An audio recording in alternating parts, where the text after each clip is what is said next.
एक भयंकर बर्फीले तूफान के बीच हिरण्यकश्यप एक नुकीली चट्टान पर निश्चल बैठा है। उसका शरीर बर्फ की एक मोटी परत से ढका हुआ है। उनके चारों ओर एक हल्की दिव्य आभा तीव्र हो जाती है। फिर एक चकाचौंध करने वाला प्रकाश प्रकट होता है, जैसे ब्रह्मा की आवाज गूंजती है, मांगो हिरण्यकश्यप। हिरण्यकश्यप की आंखें खुल जाती हैं। तीव्र प्रकाश से चमकती हुई उसकी अटूट तपस्या का फल मिला।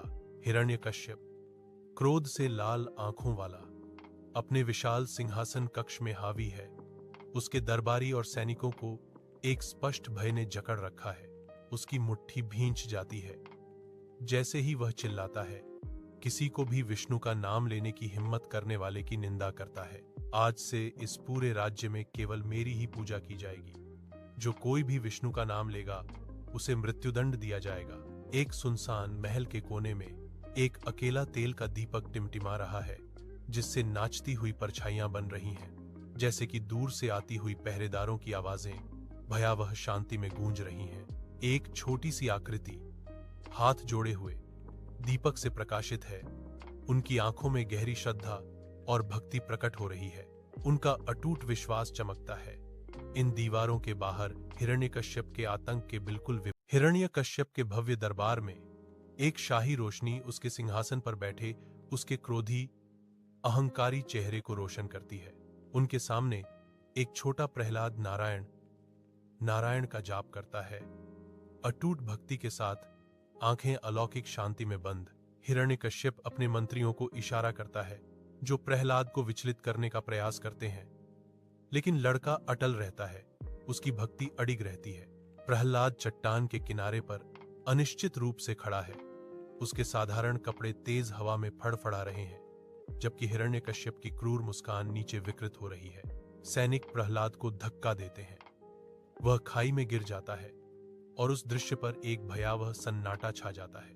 एक चक्काचौंध कर देने वाली चमक निकलती है और प्रहलाद बिना किसी नुकसान के फिर से प्रकट होता है। उसके चारों ओर एक अदृश्य ढाल चमक रही होती है, जिससे सभी चकित रह जाते हैं। शाही कारागार के अंधेरे में प्रहलाद एक सैनिक द्वारा दिए गए विष के प्याले को निर्भय होकर मुस्कुराते हुए पीते हैं। हिरण्यकश्यप और सैनिक एक खिड़की से देखते हुए देखते हैं कि जहर विफल हो जाता है और प्रहलाद का चेहरा एक अलौकिक प्रकाश से चमक उठता है। प्रहलाद ने नारायण नारायण का अपना अटूट जाप फिर से शुरू कर दिया। उनकी आवाज जेल की दीवारों से गूंज रही थी, जो भक्ति का एक प्रतीक थी। हिरण्यकश्यप के भव्य दरबार में अत्याचारी अपने सिंहासन पर क्रोधित होकर बैठा है। उसका चेहरा गुस्से से भरा हुआ है। वह युवा प्रहलाद को घूर रहा है। प्रहलाद उसके सामने खड़ा है, शांत भक्ति और शांति से चमक रहा है। अत्याचारी के क्रोध से पूरी तरह अप्रभावित है। होलिका कोने से देखती है। उसके चेहरे पर अजेयता की मुस्कान है, क्योंकि हिरण्यकश्यप अपने सैनिकों को उस अडिग लड़के को दंडित करने का आदेश देता है।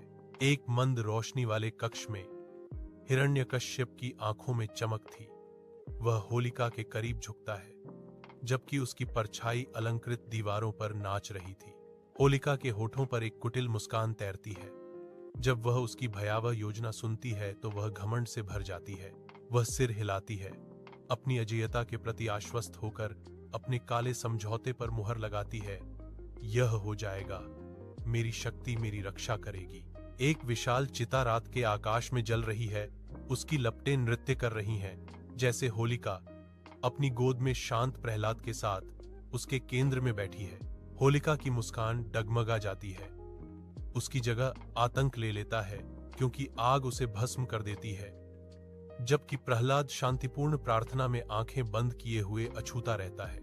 उसकी चीखें हवा में गूंज उठती हैं, भय और अविश्वास की एक भयावह सिम्फनी, क्योंकि शांत प्रहलाद के चारों ओर आग भड़क रही है। एक विशाल अखाड़े में हजारों लोग डर के साथ देख रहे हैं, जैसे होलिका विशेष वस्त्रों में एक चिता पर बैठी है।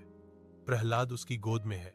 होलिका की चीखों के साथ लपटें उठती हैं, क्योंकि उसका वरदान विफल हो जाता है, जबकि प्रहलाद अविचल भाव से भगवान विष्णु का नाम जपते रहते हैं। एक तेज हवा होलिका को पूरी तरह से भस्म कर देती है।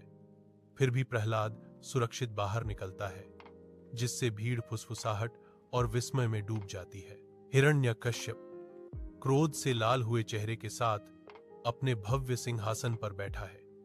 उसके दरबारी भयभीत चुप्पी में दुबके हुए हैं।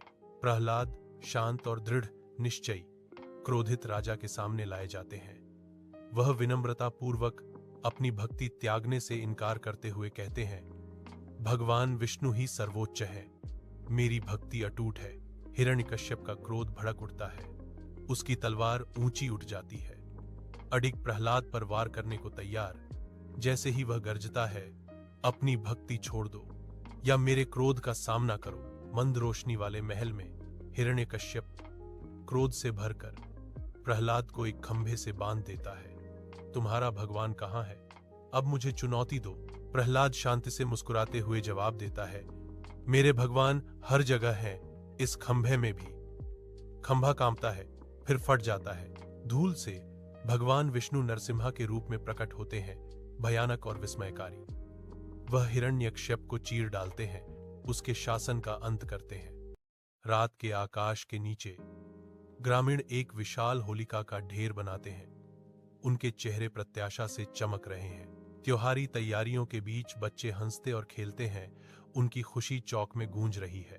दादू, एक बूढ़ा व्यक्ति, होलिका दहन की कहानी साझा करता है। बच्चों, यह होलिका दहन हमें सिखाता है कि अच्छाई हमेशा बुराई पर जीत हासिल करती है। यह उत्सव की रात है। अशुभ दानव दरबार में राजा हिरण्यकश्यप की आंखें क्रोध से जल रही हैं, जबकि युवा प्रहलाद शांति से भगवान विष्णु के भजन का जाप कर रहा है।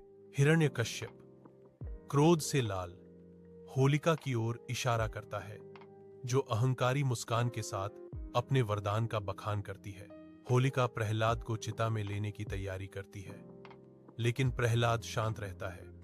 उसकी आंखें अटूट भक्ति को दर्शाती हैं। होलिका धधकती आग के बीच बैठी है। प्रहलाद उसकी गोद में शांत है, जबकि एक भयभीत भीड़ आग की नारंगी चमक में नहाकर देख रही है। हवा का एक झोंका आता है और होलिका चीखती है, क्योंकि आग उसे खा जाती है, जबकि प्रहलाद शांत और अछूता रहता है। अगले दिन वही स्थल जीवंत रंगों और आनंदमय हंसी से गूंज उठता है, जो बुराई पर अच्छाई की जीत का जश्न मनाता है।